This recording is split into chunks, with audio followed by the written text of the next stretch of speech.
Howdy, howdy, howdy, everybody, and welcome to the SKR Racing League here on Apex Racing TV. We're here coming to y'all live from WeatherTech Raceway, Laguna Seca.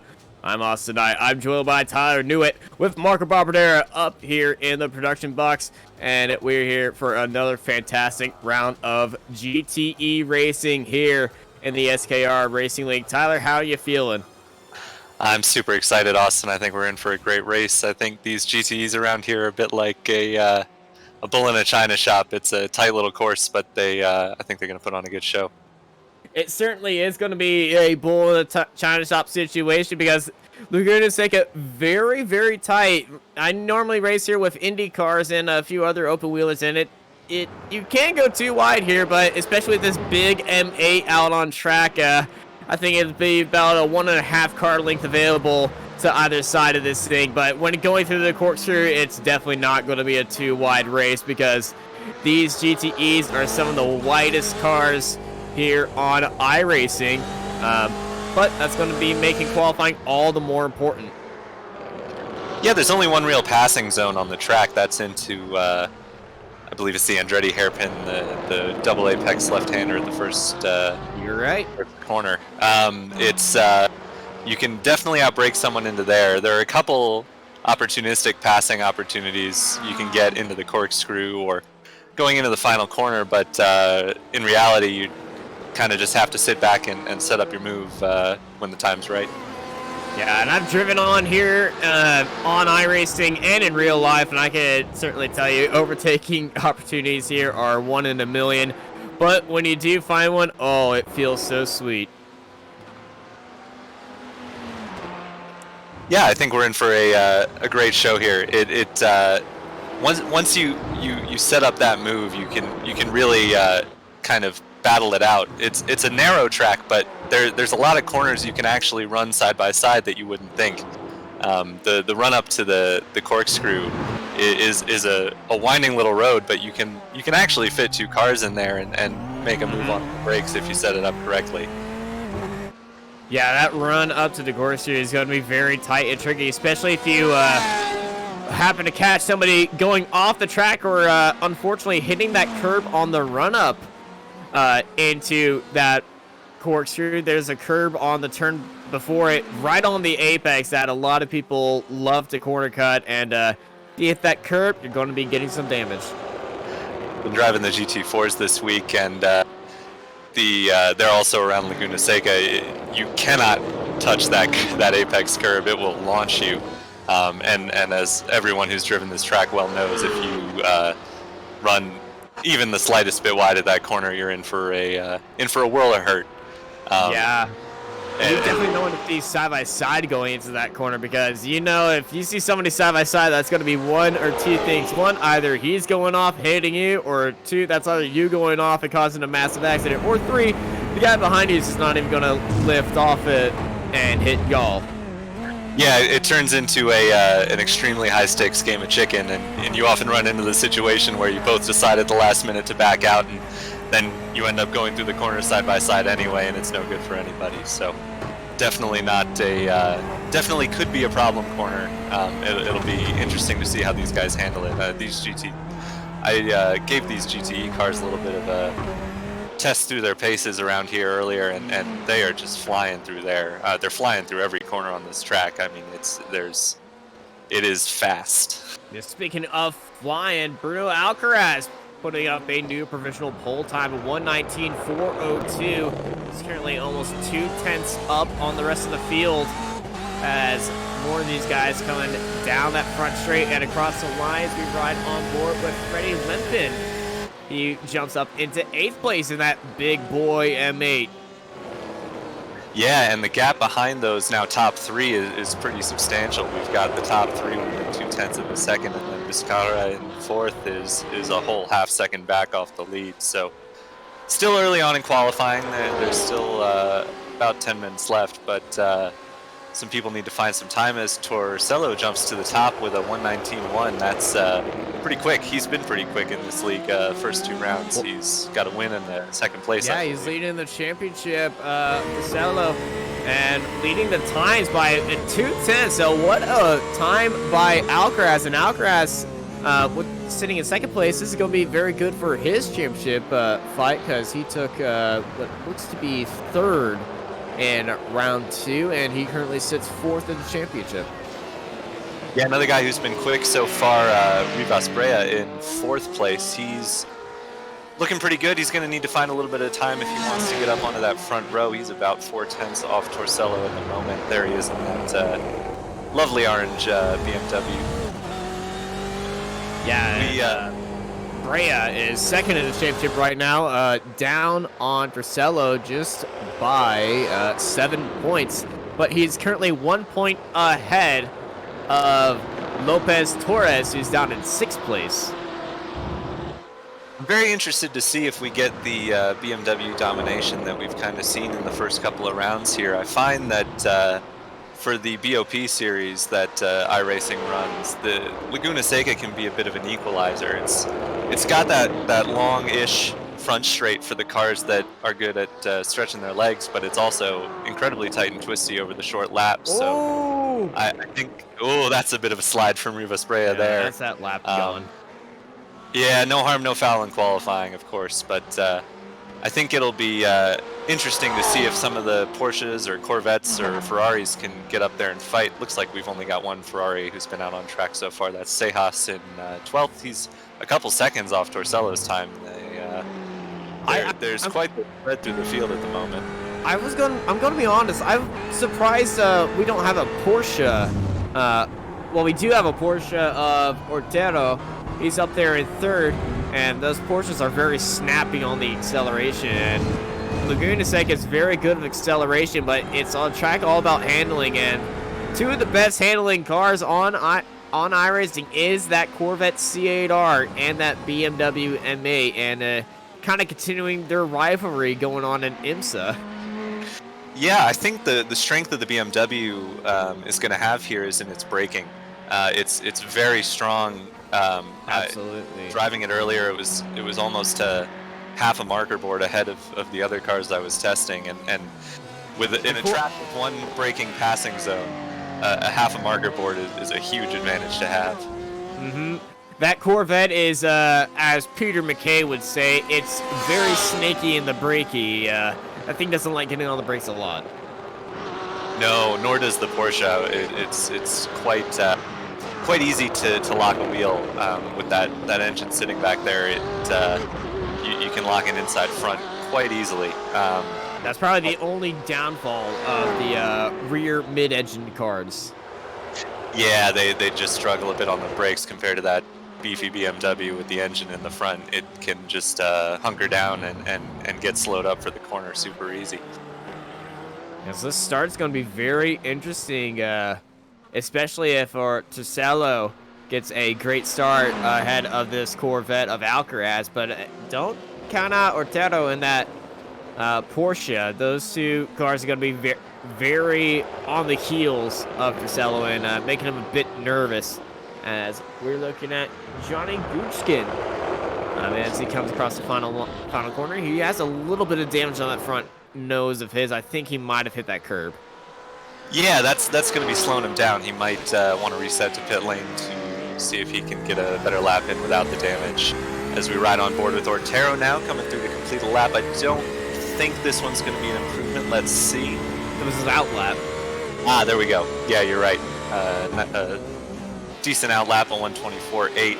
He's sitting about 4/10 still off Torcello. We are seeing a better mix, I think, than in the first couple races in that top group. We've got 3 different manufacturers in the top 3 spots, with the BMW, Corvette, and Porsche all represented so far, with 4 minutes remaining in qualifying. Surprised nobody took the Ford. Yeah, I was wondering if it seems that the series is following the IMSA calendar, if they're using only the GTEs that are eligible for IMSA, or perhaps the Ford just isn't popular. I don't know. It is probably because the Ford is popular. It's one of the more hardest to handle GTEs, but it is, quote, if you know how to drive the Ford, it is the fastest GTE. Yeah, it's a tricky beast. But yeah, it's a decent spread actually of cars here. I think BMW is the most populous, but quite a few Corvettes and Porsches as well as the lone Ferrari of Sejas sitting in 14th right now. He's actually in the pits as we're watching Alcaraz finish a flying lap here. He set a nice sector 4. Ooh, Lopez jumps up into 3rd place, and then Ortero, he jumps up into 2nd place, putting Alcaraz down to 3rd, and Alcaraz just completing his out lap is going to be on the heels of Ortero right in front of him. That's a nice lap from Ortero to get within 2/10 of Torcello, who's looking pretty untouchable in that BMW here as qualifying's wrapping up. As you mentioned, Lopez Torres jumps into 4th place in the Corvette as well, so that's only one BMW in the top 4 spots as it stands right now.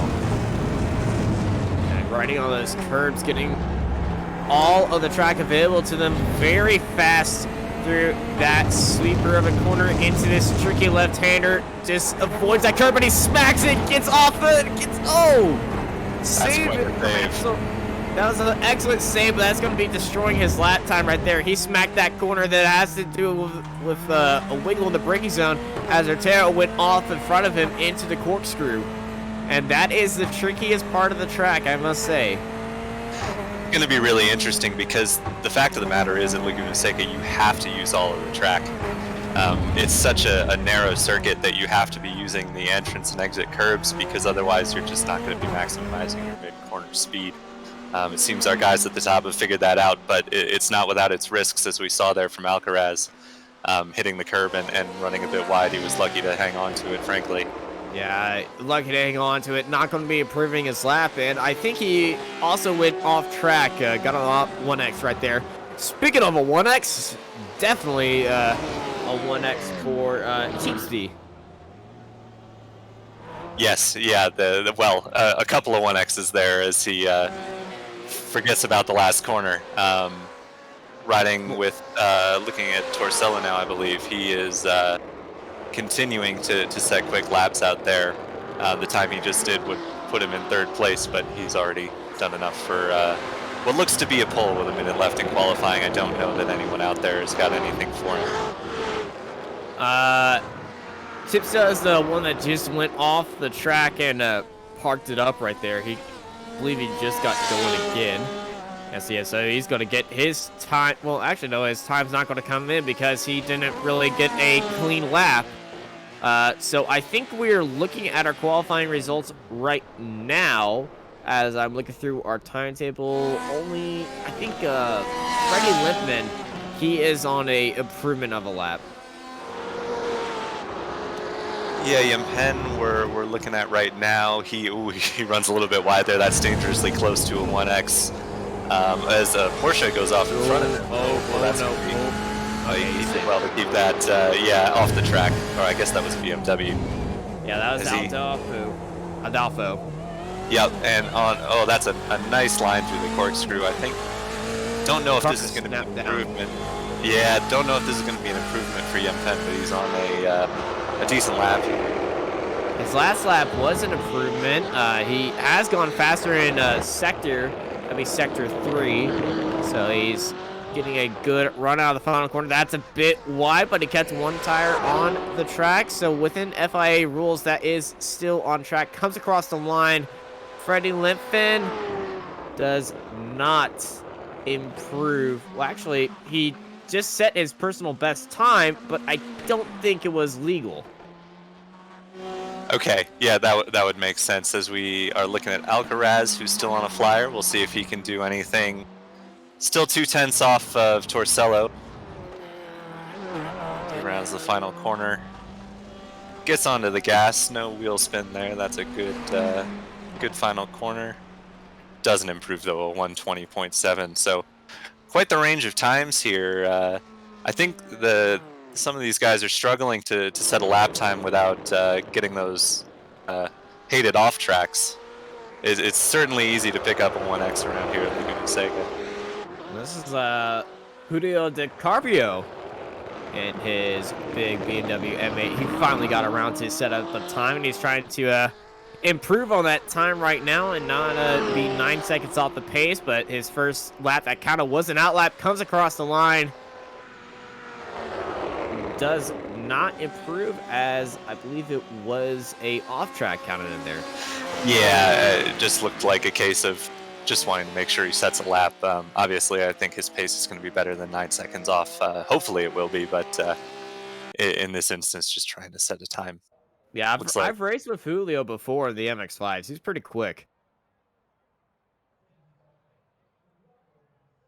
As qualifying has ended, and the cars are gridded up here. Let's bring up on the grid. And here is your starting order for today's SKR Racing League here at WeatherTech Raceway, Laguna Seca. Dino Torcello starts up on pole, followed by Mauricio Otero in second place. Bruno Alcaraz right behind him, followed by Ignacio Chinos, Juan Ruiz Brera, Miguel Lopez Torres, Juan Puyo, Christian Visaras, Javier Perez, Freddie Limpin, Maximiliano Moore, Rafael Benavides in 12th place. Behind them, it is Juan Martinez, Alfredo Mathieu, Aris Chas, Johnny Gushkin, Julio De Carpio, and Gerardo Rodriguez at the end of the grid.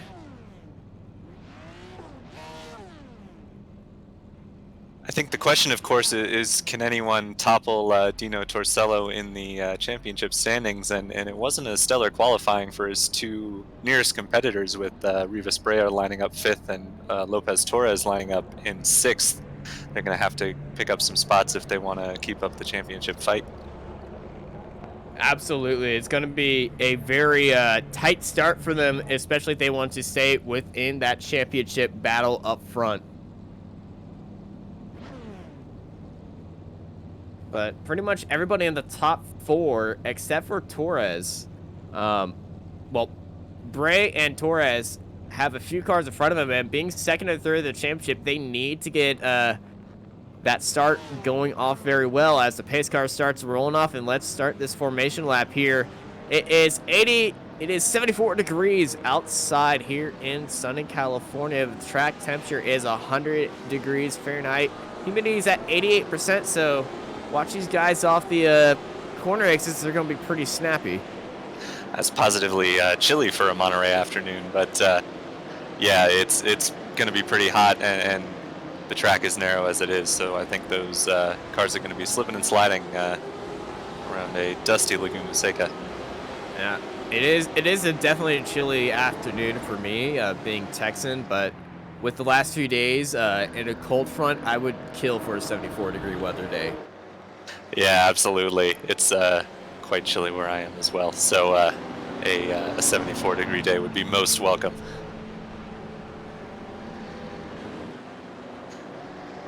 Rosello leading out the field, and that number 3 BMW. Right beside him is going to be Mauricio Otero in that 26 Porsche. And then in the second row, it is that 44 of Mauricio of Bruno Alcaraz, and that 21 BMW of Ignacio Trinos right behind him. And all these cars looking very nicely here today. It's not that often we see a GTE only race. No, although iRacing did introduce the new GT series with this season, that is all GTE, I believe. But yeah, it's a neat field. It's a long pace lap here at Laguna Seca. It's one of the older tracks, so they start right on the start-finish line. Some of the smarter drivers might be saving a little bit of fuel here. There is going to be a pit stop for fuel in the race, as they are fuel limited. So definitely an opportunity to get a small competitive advantage on your rivals if you save a little bit of fuel as the pace car peels off and they head for the final corner. Yeah, pace car pulls off. Around the final corner we go. It's pushing it to the metal tire. We're going racing here at WeatherTech Raceway Laguna Seca here on Apex Racing TV for the SKR Racing League. It's a big jump by Torcello. He is not going to have to worry about anyone in the braking as Otero holds on to the second spot.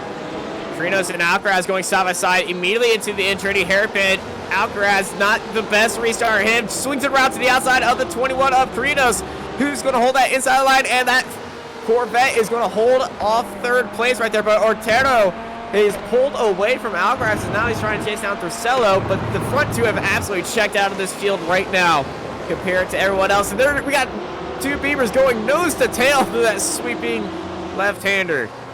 That was a bold move by Alcaraz to hold his medal on the outside there. As Rivas Brea wants to move forward as quick as he can, he's pressuring Chirinos for fourth position.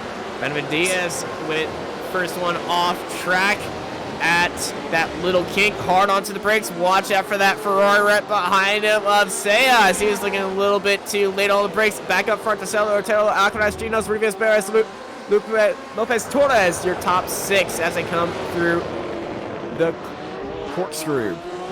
It's about as tidy a first lap as you can get from Torcello. He's opened up a decent gap to Otero. He won't be too worried about him. As it stands right now, Otero will have to put in some quick laps, but he's got a second to close here in the next 34 minutes. Yeah, being up front is the place you definitely want to be here at Laguna Seca. But if you're out of front just a little bit, you got to keep your head in the game and not get a little bit too complacent, because if you do, you'll start making a mistake. And speaking of a mistake, Freddie Lemfin is off the track and in the wall. Yeah, I'm not sure he actually hit the wall there. We'll get a look again here as looks like Yempen was just following in closely. Doesn't look like he had any help. Nope, just looped it there. Yep. And small tap with the wall. Little nudge, that shouldn't cause too much damage, but a lot of time lost there for Yempen. Yeah, as Torcello continues to lead. Yeah, yes, the BMW can take a beating. It can take a beating for sure as Torcello is extending his gap over Otero. I think the biggest problem Torcello might face is on a track this small, lap traffic. He's certainly going to hit it before the end of this race, and we'll have to see how he manages it. Yeah, 35-minute race. You don't think it would come into play, but knowing some of these guys, if there's definitely a mistake or an incident, lap traffic will be in play as we ride on with Vizcarra trying to chase down Javier Páez in front of him. And it's actually Rivas Brea who sets the fastest lap. He's the first man into the 119s as he's moved up into fourth past Chirinos. I think we missed that, but he is on a charge. He wants to catch up to Torcello and limit the damage in the championship standings. There's that replay for you for Juan Rivas Brea on Ignacio right in front of it. Ignacio just very slow off that corner, straight up to the inside, and swings it around to the outside. Both these Beavers fighting in the braking zone, but what a heads-up play by Juan. Yeah, thanks, Marco. That's a bold move by Rivas Brea. No matter what, when you're on the outside in a corner in Laguna Seca, it takes a little bit of guts to hang around. Right on board with Vizcarra, getting a great run off the exit of the corkscrew, but it's just two Beamers really can't go side by side here. No, unfortunately, if you get a good run out of the corkscrew, that was a nasty look lock from Alcaraz is getting a very nasty lockup in the braking zone, and this is being very good for Juan Rivas Brea, who is looking for that podium spot. He's the man on the move at the moment. He is charging hard. I see some damage on the front of Alcaraz's Corvette there. As Lopez, nice move into the Andretti hairpin. He's scouting that one out.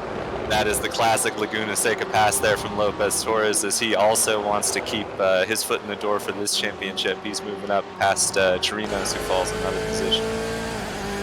Yeah, Miguel definitely wants to improve on the points, and well, he's doing that with that move. And oh no, Barron's off in the wall. That's not going to help the championship at all. That was a decent hit on the barrier there. It doesn't look too bad, but he's struggling to get back going here. Now the tire walls here on iRacing, they do have a damage factor that will show for how much damage, but he's letting the entire field by. Juan Rivas Brea is the second place driver of the championship, is down into 16th. And yeah, just caught a little bit too much of the curb on the inside, catches the dirt on the outside. outside. But I did just want to say that's good sportsmanship there from Sprea. I think a lot of times you see drivers start to panic and losing spots they pull out in front of traffic. But no, that was good sportsmanship there to let see that from the by. background as we were looking at Dino Torcello, and he goes off the track as well. Doesn't seem anybody safe right now. Even the quickest drivers are dropping wheels as Otero has closed that gap into under a second now. Yeah, that's very good for Otero. He's within that second range, and Alcaraz doesn't really have to keep his eyes in the mirrors now and needs to focus on the 2 cars in front of him after that incident. And Rivas Berra has brought it to the garage. That's a shame. He was really quick today, and I'm sure he'll be quick again next time out, but not going to happen for him today. Definitely not in the cards for him today. Next race, it is Montreal. A lot less dangerous off tracks, unless you consider concrete, just straight concrete walls dangerous. But, you know, it's a different track compared to this, as Moore gets held up with the corkscrew. I think he may have got a slowdown, and Martinez swings in front of him, places his, and just immediately puts it in the door block on him. And Moore, little bit of a wiggle in the braking zone, trying to get back on that Porsche. Beautiful. Beautiful car positioning there from Martinez, and what Moore did is very easily done. You just catch that dirt on the inside of the right hander on the corkscrew, and it whips your car around, as we see Sejas trying to make a move on Masher. He is not going to make it happen. We talked about the brakes on that BMW, and just nothing the Ferrari can do about it. Yeah, these front engine cars are so good at braking.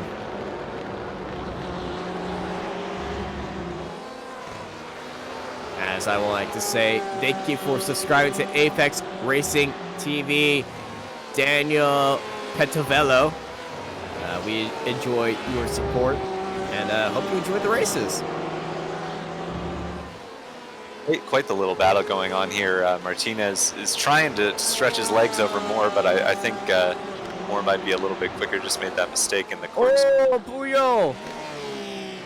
Juan Carlos is off in the wall after corkscrew. This is very dangerous for him, in a very dangerous spot, because this is on the racing line, but everyone's keeping on that inside line. I believe he was letting them know car stuck on the outside. Let's ride on board of the C8R of Juan Carlos and see what happened. Just heading it. Oh, he's just caught that bump on the inside, which just takes over the car and tosses you out into the wall.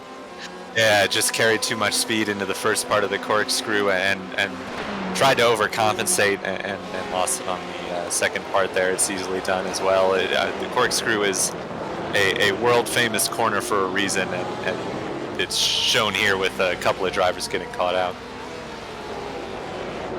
As Christopher Cow has just subscribed to Apex Racing TV. Well, thank you, Christopher. Hope you have a great night or morning, wherever you are.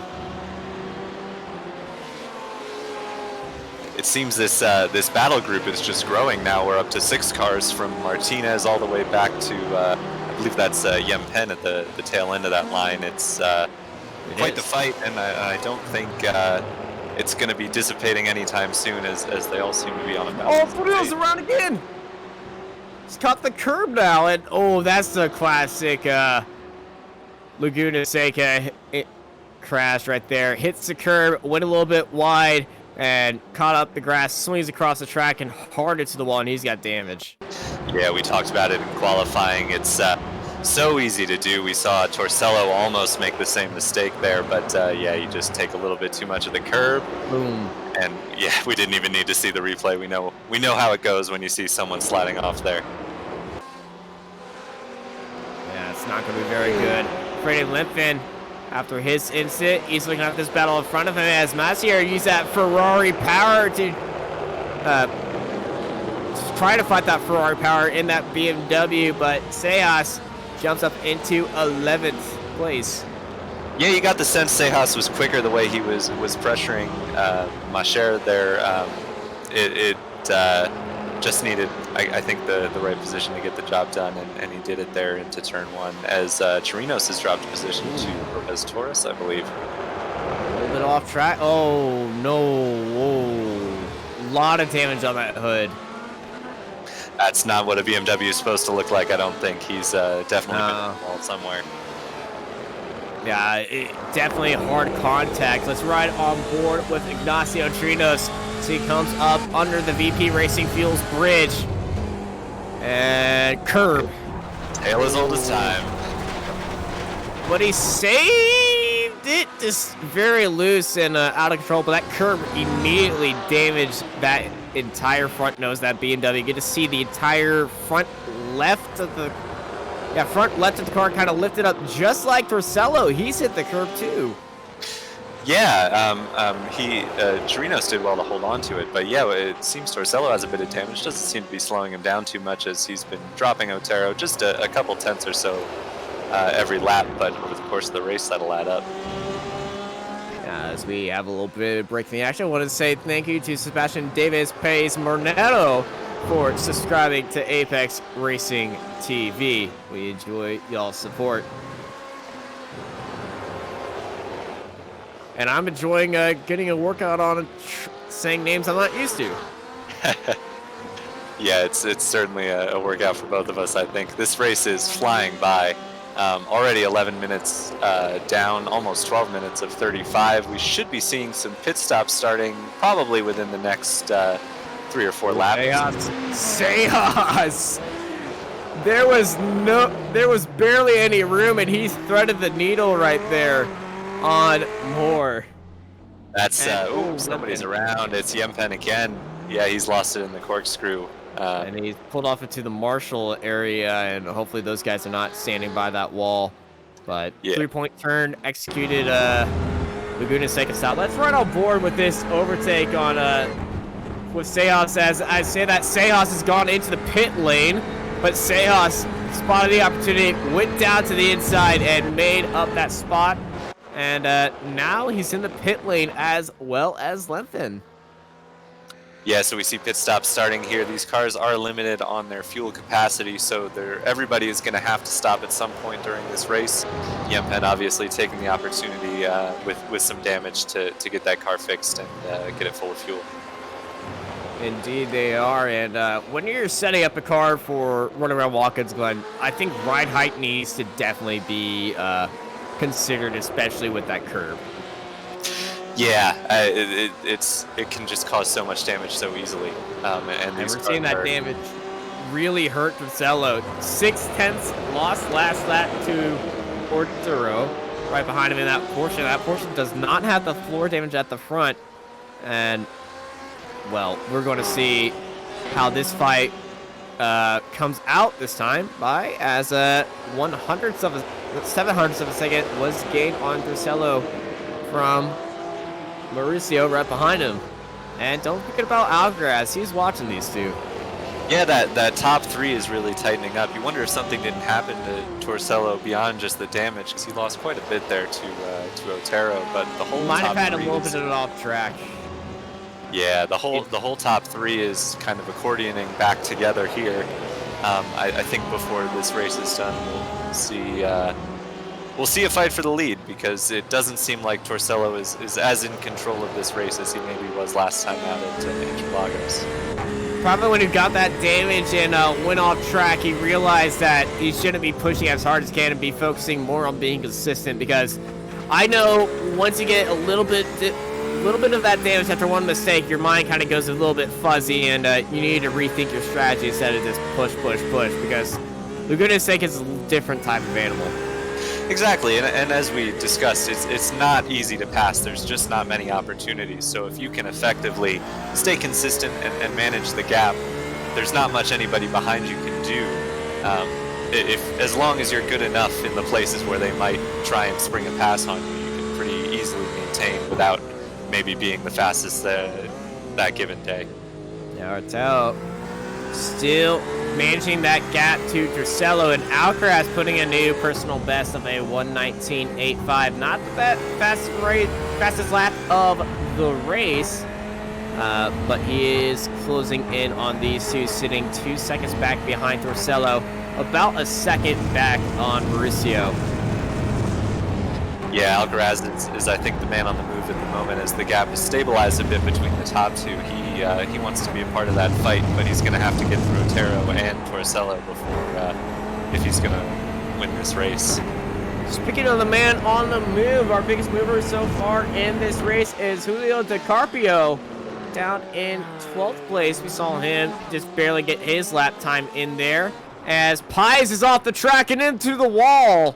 And that little left-hand kink gets back on track, sitting on the very inside. Nobody in his digital mirror. I love these digital mirrors on these GTE cars. Very cool. They are very handy. As Julio Di Carpio, former biggest mover, and now we got a four-way tie for Benavides, Martinez, Di Carpio, and Rodriguez now. This is what happened to Javier Paez. And do you think he hit the curb, or did you think he just went wide? I think it's a safe bet that he hit the curb. Indeed, he did. I think we need a body count for that curb. It's claimed quite a few already, as it always does at Laguna Seca. It's a terror. Yeah, it's so much a terror. I gave that curb a nickname. I named it Phil. I suppose that's as good a name as any for a serial killing sausage curb, but serial killing sausage curb. Well, old Phil has claimed a few today, and I'm sure he'll claim some more before the race is over, as we're just closing in on halfway here. Not too many other cars have pit yet. I think we'll start to see them filter in as time comes. I wonder if Sejas in the Ferrari was just pitting in to sort of get an undercut. Obviously, you don't get the tire advantage because they're only taking fuel on these stops, but you do get the advantage of getting yourself out of traffic if you think you're quicker than the cars in front of you. So it'll be very interesting to see kind of with that group he was running with where he cycles out to. Hey, undercut's definitely possible here because you got traffic, you got avoiding other cars incidents, and he was no stale for a lot of people. There was a lot of incidents happening around him, so it was a good idea for him to go into the stop and hop off. As we got a car around, that's Julio Di Carpio, and well, I think this counts as a curse as Phil takes another body count. Yeah, certainly a bit of a commentator's curse. He's been going nowhere but down since I think you mentioned him as the biggest mover. Let's see if Phil claims another one here. Oh no, he just saw ran wide. Phil and he avoided Phil, but he's met Phil's sister Sandy. Yeah, Phil's just instilling fear in the minds of these racers at this point, and they're defenseless against his evil plays, I suppose. Torcello continues to lead. He's opened it back up to about 1.5 seconds over Otero. That's about as big as a gap as he's had all race. Still fluctuating a bit, and Alcaraz seems to have kind of stabilized the gap to Torcello, close a bit on Otero. Yeah, now I got some traffic in here. We'll see if the traffic of the car in front of him, I believe that is Lemfin ahead. So we'll see if Freddie makes this a very easy move for Torcello, or, you know, make him work for it. Well, and of course the danger for Torcello as we ride on board with him is a car like Yempen, who's back here because he's had some off tracks and some issues, and at a track like this, someone having an off track in front of you is no easy matter to get by him. There's a lot of ways that the track can fling you back in front of somebody, and you definitely have to tread carefully there if you're a leader like Torcello. See the lights flashing. Torcello takes a big hit of Phil. That curb on the inside. Still flashing those lights, letting him know, hey, Freddie, I'm here. Just letting you know. We'll probably see Freddie let them by, but trying to find a good spot to let him by is very hard to do, especially around here. The track's so narrow. He could just be waiting on the inside of the front straight, but you gotta watch out for those other cars behind him. Yeah, as Yempen's already a lap There he down, goes. pulls over to the side. That's probably the right thing to do in this situation. He's not really fighting for anything at this point. more than a lap behind the next best car. So good move there from Yempen to let these top 3 by and continue their battle. Oh, I'm sorry, he's only let Porcello by at this point. Yeah. BMW favoritism, I see. Team Mortis. I'm sure Yempen just didn't want to lose too much time, as there was a bit of a gap to Otero. He's as friendly with the next 2 as he was with Torcello. Although I'm sure Torcello is. Goes wide. Here comes Alcaraz, taking full-on advantage, side by side through the sweeper. Porsche versus Corvette, side by side, almost rubbing wheels. Otero not letting up at all, fighting back against Alcaraz, and Torcello goes off track in front of him.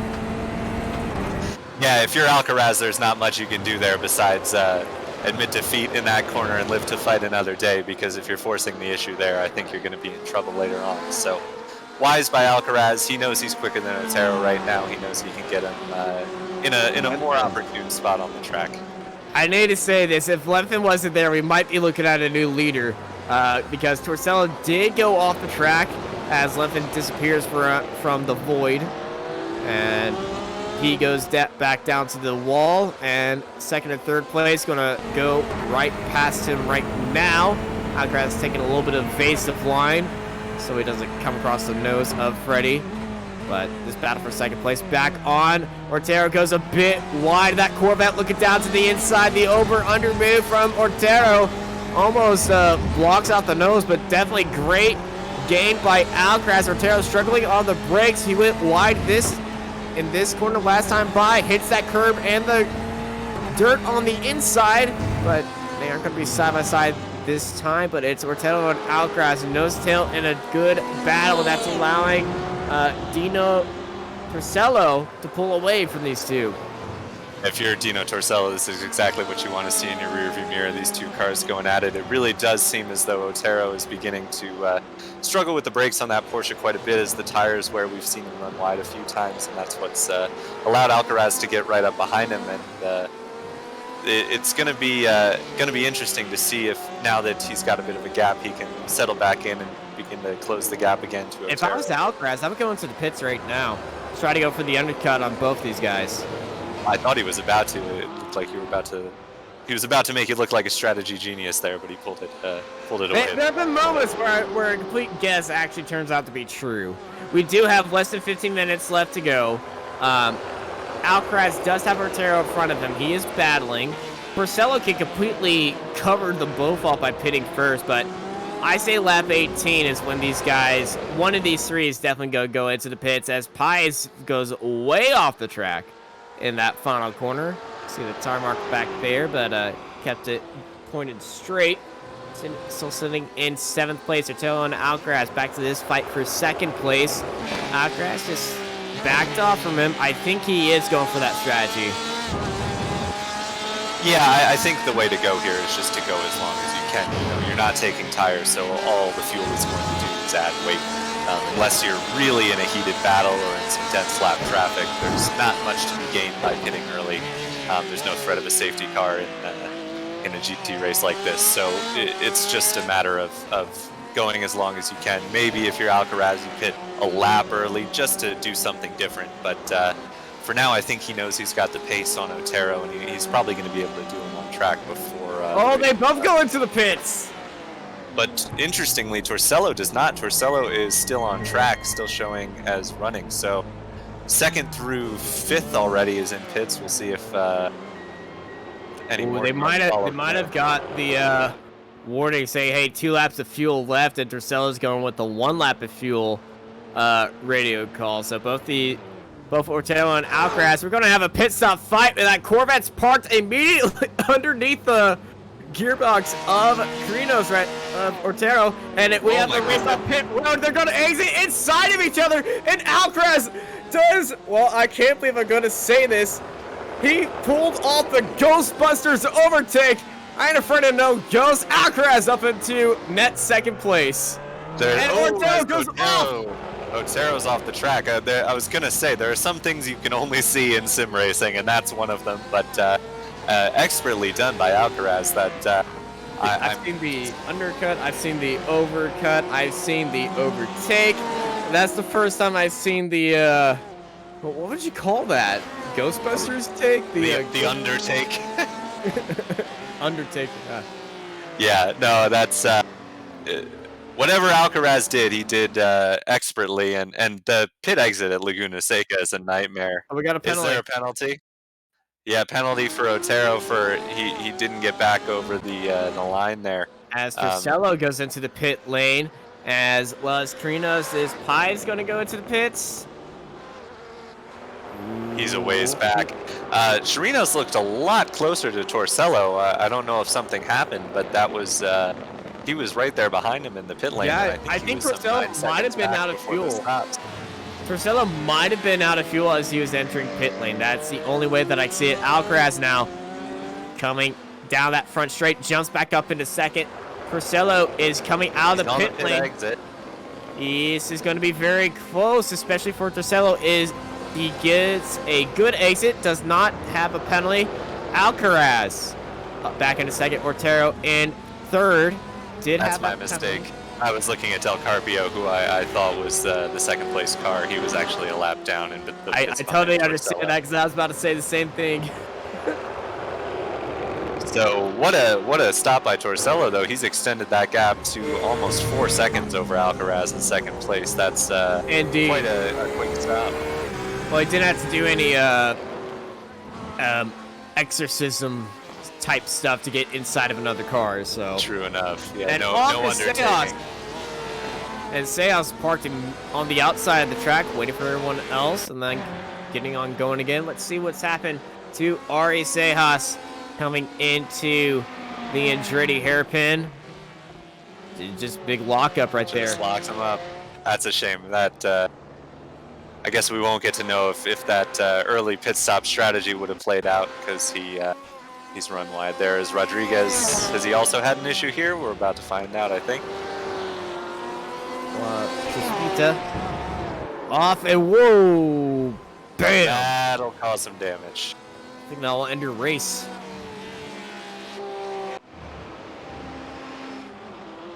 Otero back into the pit lane to do his stop and go for his unsafe pit release. That's a shame. He was having a really good day today.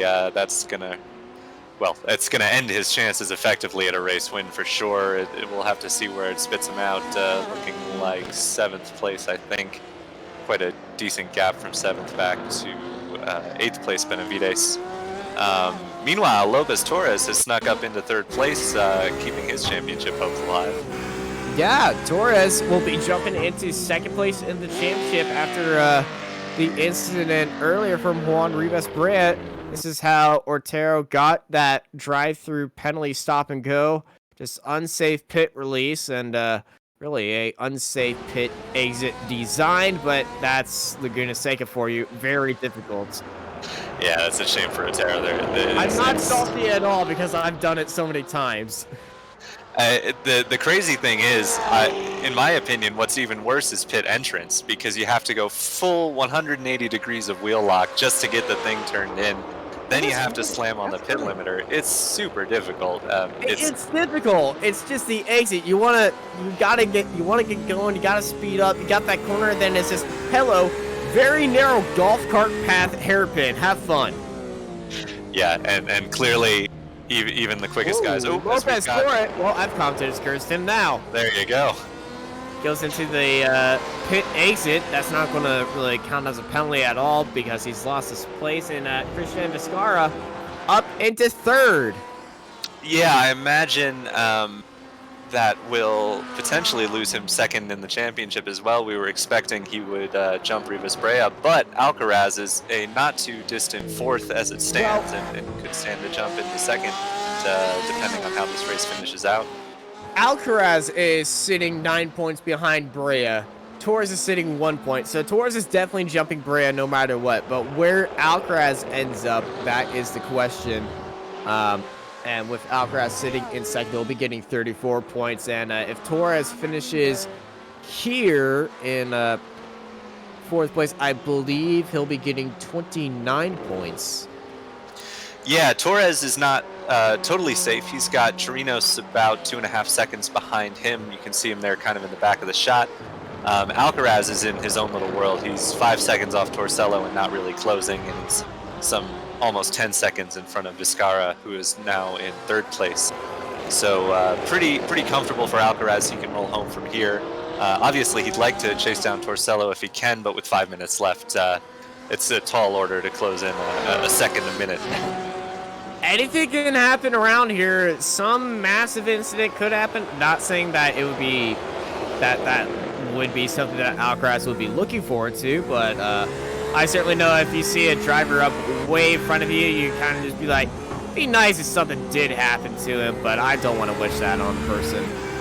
I'm too nice to wish that on somebody. I know somebody else, like my dad, would just love to wish bad luck on somebody.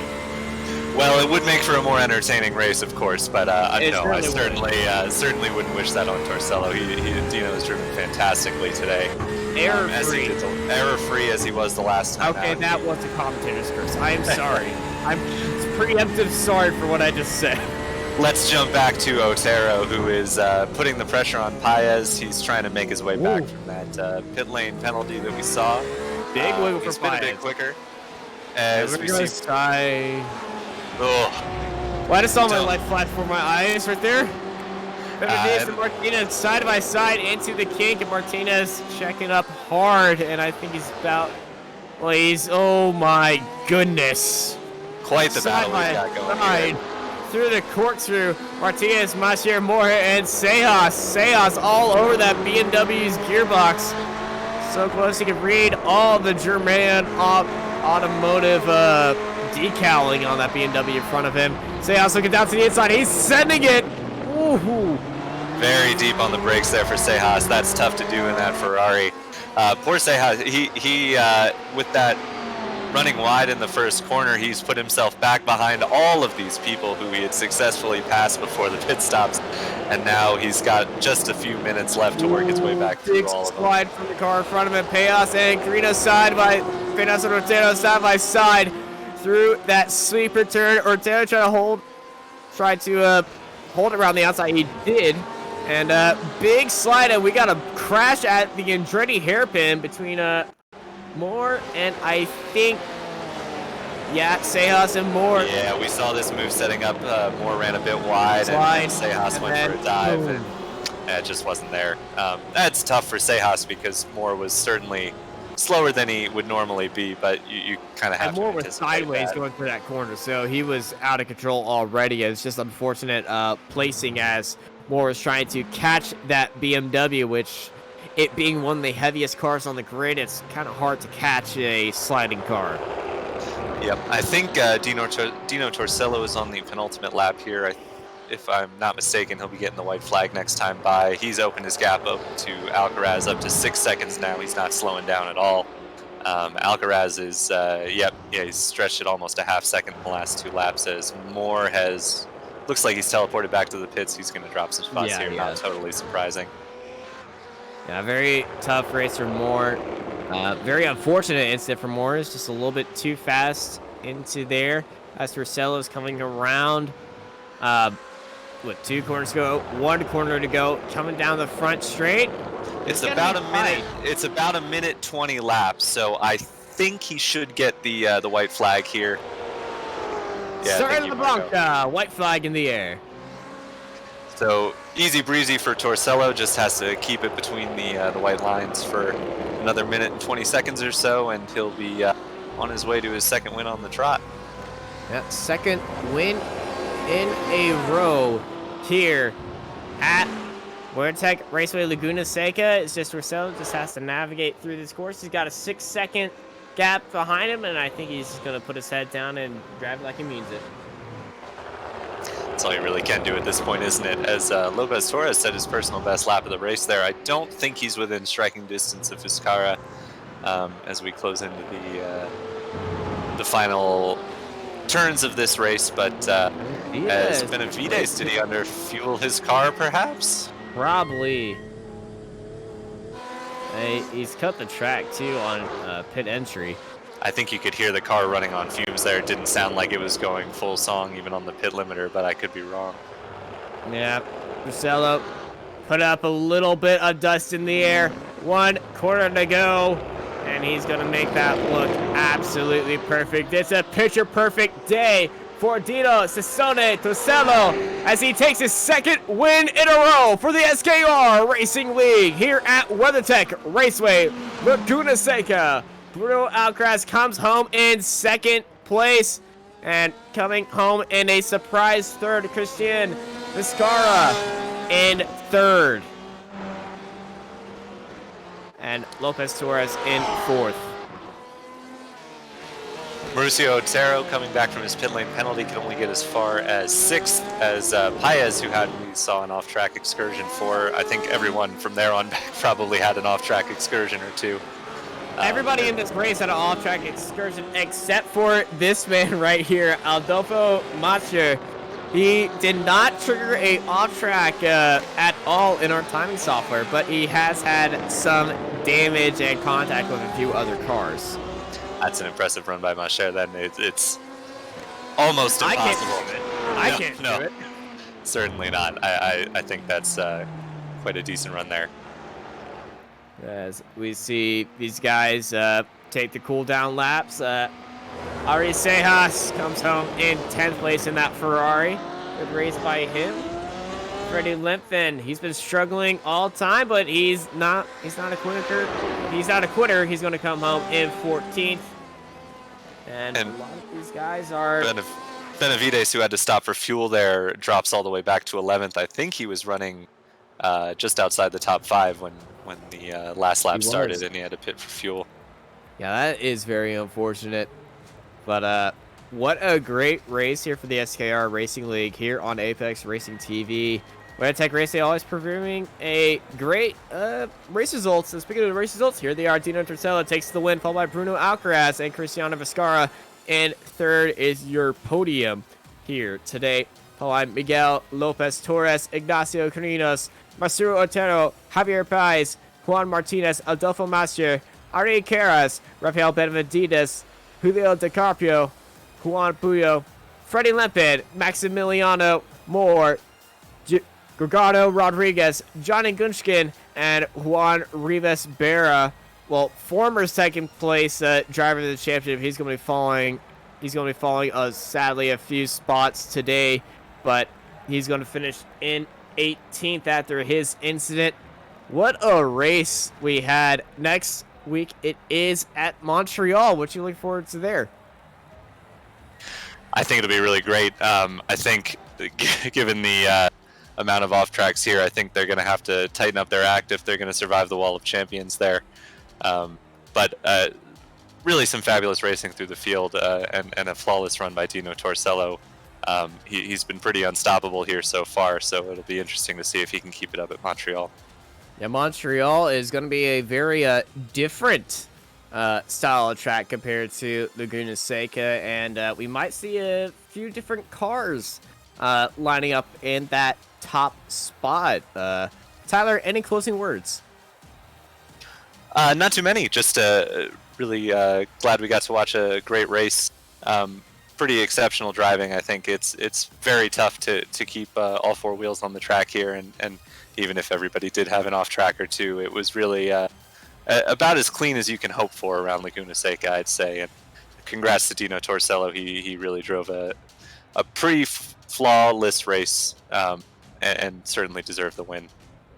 He certainly does deserve the win. Thank you, everybody, for watching the SKR Racing League here on Apex Racing TV. I've been joined by Tyler Newitt. Big thanks to Marco Bobiner for providing all these cameras, graphics, and all these wonderful replays today. I'm Austin Knight, and I hope y'all have an amazing night.